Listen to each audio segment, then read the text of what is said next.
c'est de très loin la meilleure épée droite du jeu. Tu te demandes laquelle c'est? Alors bienvenue dans cette giga tier list des épées droites d'Elden Ring. Numéro 23, l'épée Khan. Je vais vous la faire courte, rien de positif. Mauvais dégâts, mauvais scaling, portée minable, moveset claqué au sol.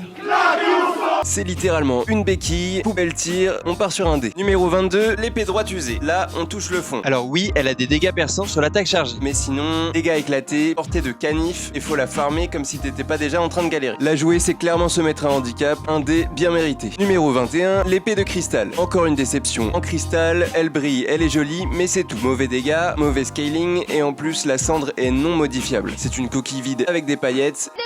Dans ma vie, Kevin! D aussi, évidemment. Numéro 20, épée à fourreau de pierre. Son seul mérite, c'est qu'elle a des dégâts contendants.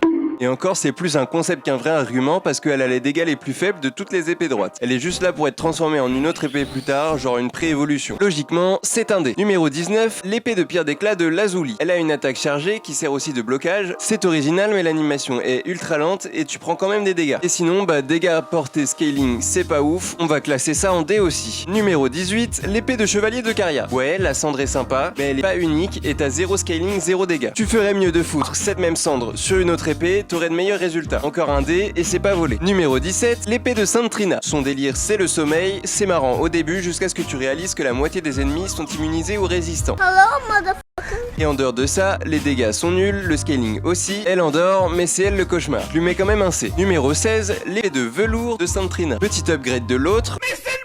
Elle met du sommeil éternel, donc les mobs ultra sensibles se réveillent pas si tu les tapes. Mais bon, même défaut que l'original, ça reste situationnel, le reste du temps t'as un cure-dent entre les mains. C'est aussi, si tu veux la suite de ce classement, écris Strapontin dans les commentaires et je publierai la partie 2. N'hésitez pas aussi à lâcher un follow et à venir sur les live Twitch.